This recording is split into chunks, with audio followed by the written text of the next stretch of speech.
Bayangkan seorang bayi lahir di pedalaman hutan Kalimantan atau Papua. Ia hidup, mencintai, menderita, dan mati tanpa pernah sekalipun mendengar nama Yesus. Apakah karena sebuah kecelakaan geografis kelahiran, jiwa orang itu secara otomatis ditakdirkan untuk neraka? Atau bagaimana dengan bayi yang baru lahir, lalu meninggal sebelum mampu percaya? Atau penyandang disabilitas mental yang parah? Apakah Allah yang adalah kasih sekaligus menjadi Allah yang paling tidak adil dalam alam semesta? Hari ini kita membongkar salah satu pertanyaan paling mengguncang, memilukan, dan paling sering dihindari dalam sejarah kekristenan.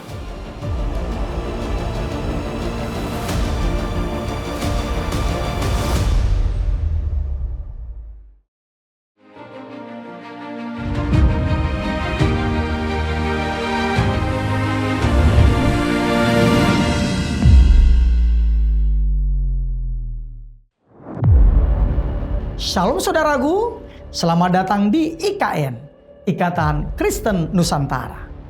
Hari ini kita akan mendiskusikan salah satu topik yang paling berat, paling emosional, namun paling krusial dalam sejarah iman Kristen, yaitu doktrin keselamatan atau soteriologi.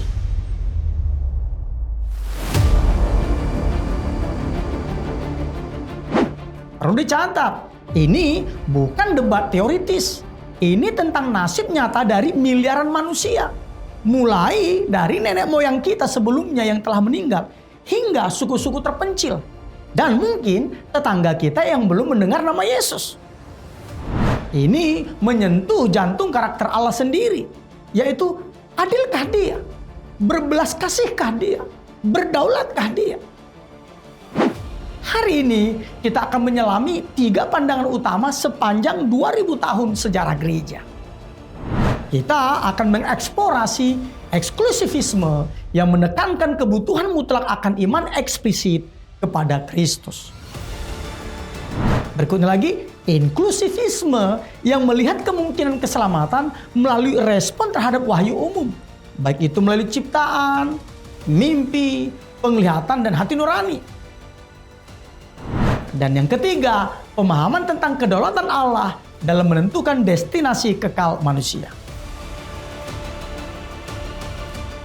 Bersiaplah untuk pergumulan intelektual dan spiritual yang akan mengguncang asumsi Anda dan memperdalam iman Anda.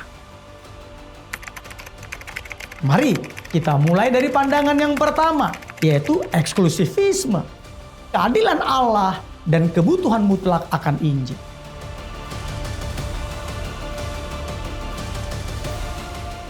Poin utama dari argumen ini adalah keselamatan hanya melalui iman yang eksplisit kepada Yesus Kristus. Tanpa mendengar dan percaya kepadanya, tidak ada keselamatan. Ayat kunci yang menjadi dasar argumen ini adalah Injil Yohanes 14 ayat 6. Kata Yesus kepadanya, "Akulah jalan dan kebenaran dan hidup. Tidak ada seorang pun yang datang kepada Bapa kalau tidak melalui aku."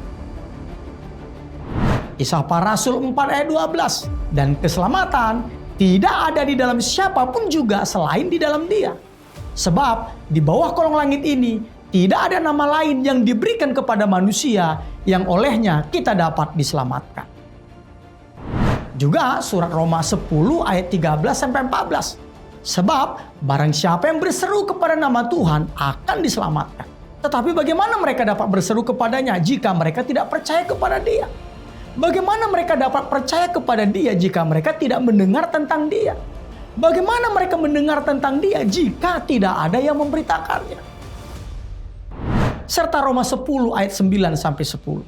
Sebab jika kamu mengaku dengan mulutmu bahwa Yesus adalah Tuhan dan percaya dalam hatimu bahwa Allah telah membangkitkan Dia dari antara orang mati, maka kamu akan diselamatkan.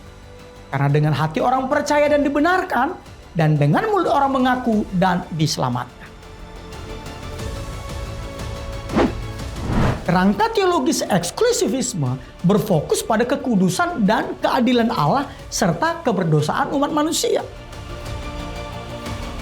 Makanya bagi kaum eksklusivis yang didukung oleh tokoh-tokoh besar seperti Santo Agustinus, John Calvin, Martin Luther, dan sebagian besar teolog reform dan injili kontemporer seperti R.C. Sproul dan John Piper. Jawabannya tegas dan lugas. Tanpa mendengar Injil, tidak ada keselamatan. Ngapa?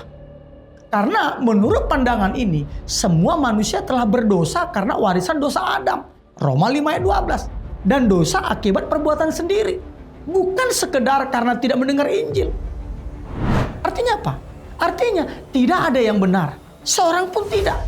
Kenapa? Karena semua orang telah berbuat dosa dan telah kehilangan kemuliaan Allah yang mengakibatkan kematian jasmani dan kematian kekal. Ini tertulis dalam Roma 3 ayat 10, ayat 23, dan Roma 6 ayat 23. Jadi, neraka bukanlah ketidakadilan Tuhan, bukan. Melainkan upah yang adil atas dosa kita.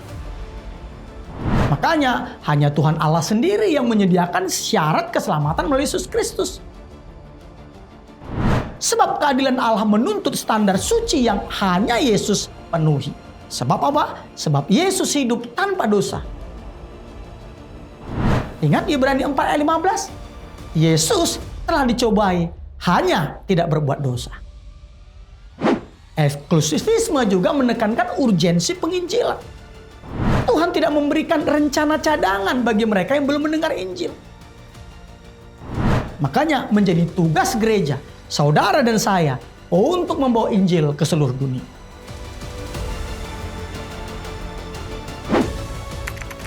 Berikutnya kita membahas pandangan kedua, yaitu inklusivisme, kasih Allah dan wahyu umum.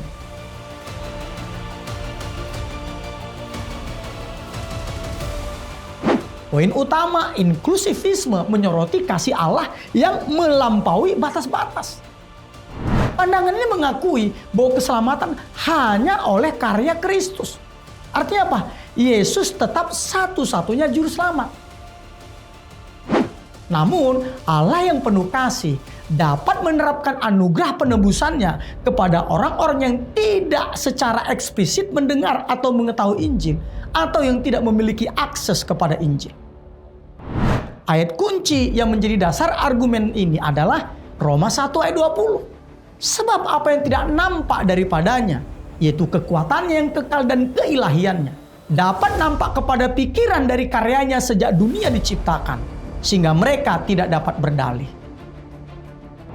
Roma 2 ayat 14-15. Apabila bangsa-bangsa lain yang tidak memiliki hukum Taurat, oleh dorongan diri sendiri melakukan apa yang dituntut hukum Taurat, maka walaupun mereka tidak memiliki hukum Taurat, mereka menjadi hukum Taurat bagi diri mereka sendiri.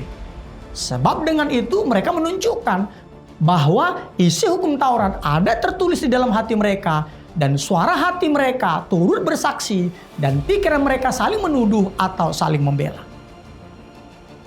Juga Kisah Para Rasul 10 ayat 34-35. Lalu mulailah Petrus berbicara, katanya, "Sesungguhnya aku telah mengerti bahwa Allah tidak membedakan orang. Setiap orang dari bangsa manapun yang takut akan Dia dan yang mengamalkan kebenaran berkenan kepadanya." Serta Yohanes 1 ayat 9. "Terang yang sesungguhnya yang menerangi setiap orang datang ke dalam dunia." Kerangka teologis inklusivis percaya bahwa keselamatan hanya terjadi melalui Kristus Yesus. Tetapi Allah mungkin menerapkan keselamatan itu kepada orang-orang yang tulus mencari Allah berdasarkan wahyu umum. Baik itu melalui alam semesta, sejarah, hati nurani, mimpi, penglihatan, atau intuisi rohani. Bahkan apa? Sebelum mereka mendengar Injil secara lengkap. Pandangan ini meyakini bahwa Roh Kudus bekerja lebih luas dari batasan-batasan penginjilan kita. Pandangan ini didukung oleh tokoh-tokoh besar seperti Bapak Gereja Justinus Martir, Clemens dari Alexandria, Origenes dari Alexandria, dan juga John Wesley, juga C.S. Lewis, Karl Rahner, Karl Pinnock, dan Yohanes Paulus II. Riset menunjukkan bahwa inklusivisme didukung oleh beberapa poin. 1. Universalitas Allah.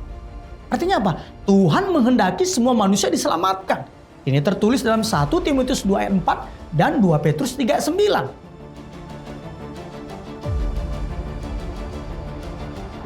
2. Soteriologi kristosentris. Artinya apa? Keselamatan tetaplah karya Yesus Kristus, namun diterapkan secara luas, ontologis, bukan hanya terbatas pada mendengar Injil, epistemik.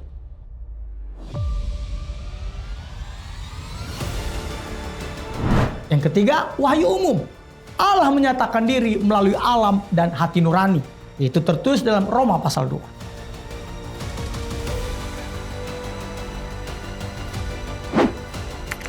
Berikutnya lagi kita membahas pandangan ketiga, yaitu kedaulatan Allah, misteri destinasi akhir.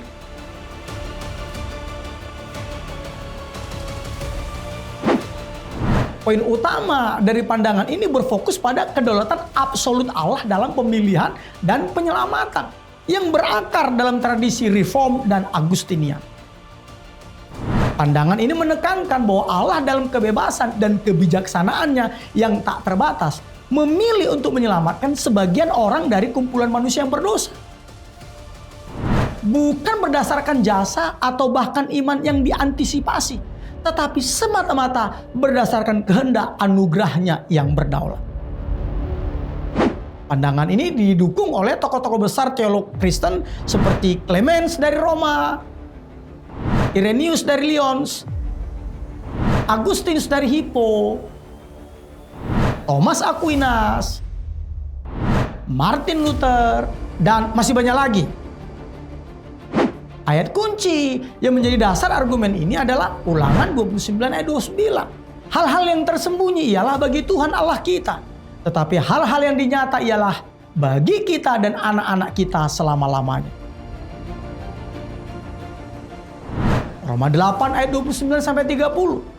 Sebab semua orang yang dipilihnya dari semula, mereka juga ditentukannya dari semula untuk menjadi serupa dengan gambaran anaknya, supaya ia, anaknya itu, menjadi yang sulung di antara banyak saudara. Dan mereka yang ditentukan dari semula, mereka itu juga dipanggilnya. Dan mereka yang dipanggilnya, mereka itu juga dibenarkannya. Dan mereka yang dibenarkannya, mereka itu juga dimuliakannya. Juga Roma 9 ayat 15 sampai 16. Sebab ia berfirman kepada Musa, aku akan menaruh belas kasihan kepada siapa aku menaruh belas kasihan, dan aku akan bermurah hati kepada siapa aku bermurah hati. Jadi hal itu tidak tergantung pada kehendak orang atau usaha orang, tetapi kepada kemurahan hati Allah. Serta Efesus 1 ayat 4 sampai 5. Sebab di dalam Dia Allah telah memilih kita sebelum dunia dijadikan, supaya kita kudus dan tak bercacat di hadapannya. Dalam kasih, Ia telah menentukan kita dari semula oleh Yesus Kristus untuk menjadi anak-anaknya, sesuai dengan kerelaan kehendak-Nya. Pandangan ini mengajak kita untuk berhenti memainkan peran sebagai hakim. Sebab kita mengenal Allah yang berkata apa? Di dalam Ibrani 10 ayat 30. Pembalasan adalah hakku. Aku yang akan menuntut pembalasan. Dan lagi, Tuhan akan menghakimi umatnya. Pandangan ini juga mengakui bahwa ada misteri dalam kedaulatan Allah yang tak terselami. Seperti yang tertulis dalam Roma 11 ayat 33 sampai 36. Oh, alangkah dalamnya kekayaan, hikmat dan pengetahuan Allah. Sungguh tak terselidiki keputusan-keputusannya, dan sungguh tak terselami jalan-jalannya. Sebab siapakah yang mengetahui pikiran Tuhan? Atau siapakah yang pernah menjadi penasehatnya? Atau siapakah yang pernah memberikan sesuatu kepadanya sehingga ia harus menggantikannya? Sebab segala sesuatu adalah dari Dia, dan oleh Dia, dan kepada Dia. Bagi Dialah kemuliaan sampai selama-lamanya. Mungkin juga Allah dalam hikmatnya yang tak terbatas memiliki cara-cara penyelamatan yang tak terduga bagi mereka yang dengan tulus mencarinya. Ulangan 4 ayat 29. Dan juga di Mazmur 12 ayat 5 dikatakan apa? Aku memberikan keselamatan kepada orang yang menghauskannya. Atau mungkin penghakimannya atas ketidakpercayaan akan memperhitungkan tingkat pengetahuan yang diterima. Ini nanti tertulis dalam Lukas 12 ayat 47 sampai 48. Yang pasti, pandangan ini menampar kita. Daripada sibuk memperdebatkan bagaimana Allah menghakimi mereka yang tidak mendengar Injil. Mengapa kita tidak takut dan gentar mengerjakan keselamatan kita sebagai tanggung jawab kita karena sudah tahu? Kedaulatan Allah bukanlah alasan untuk pasif, tetapi justru dasar untuk aktif. Karena Dialah yang berdaulat atas sejarah dan misi.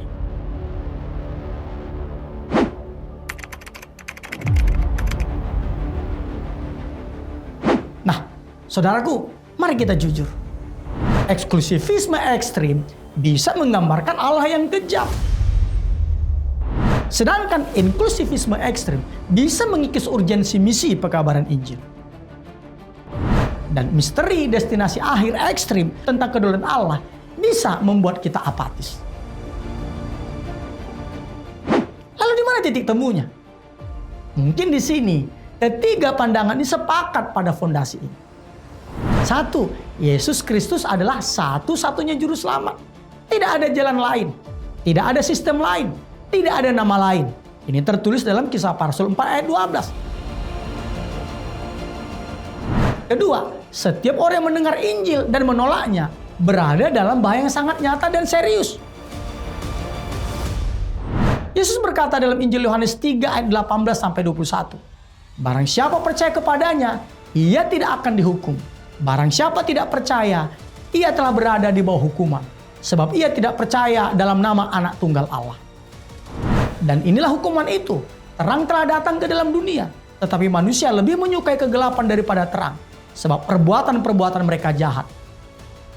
Sebab barang siapa berbuat jahat, membenci terang, dan tidak datang kepada terang itu, supaya perbuatan-perbuatan yang jahat itu tidak nampak. Tetapi barang siapa melakukan yang benar, ia datang kepada terang, supaya menjadi nyata bahwa perbuatan-perbuatannya dilakukan dalam Allah. Jadi saudaraku, perdebatan hanya terjadi di wilayah tanda tanya besar ini, yaitu apa? Bagaimana dengan mereka yang tidak pernah mendengar Injil? Disinilah kita harus merendahkan diri. Mungkin pertanyaan terpenting bukan lagi apa yang akan Allah lakukan pada mereka yang tidak pernah mendengar tentang Yesus. Mungkin pertanyaan yang mengubah segalanya adalah apa yang akan aku lakukan sekarang setelah aku mendengar tentang Yesus? Setiap kali kita memperdebatkan nasib orang lain, Roh Kudus seolah-olah berbisik. Uruslah keselamatanmu sendiri dengan takut dan gentar. Filipi 2 ayat 12. Lalu apa? Pergilah, jadikan semua bangsa muridku. Itu kata Yesus. Nah, perdebatan ini seharusnya tidak membuat kita sibuk menghakimi takdir orang lain. Tetapi membakar hati kita dengan belas kasihan dan tanggung jawab yang membara, memberitakan Injil tentang Yesus Kristus dan menjadikan semua bangsa murid Yesus.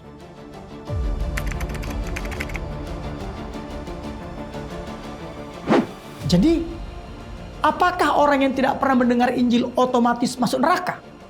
Alkitab tidak memberi kita formulasi matematis. Ia memberi kita sebuah paradoks yang suci.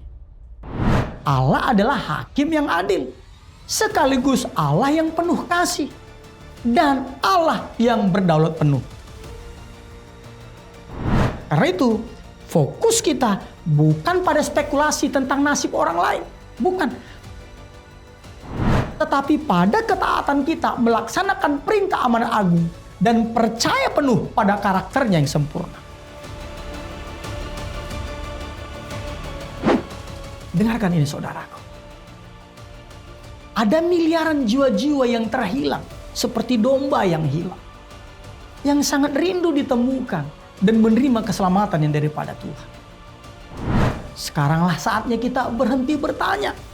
Sebab kita bukan hakim atas kekekalan. Dan mulailah bergerak.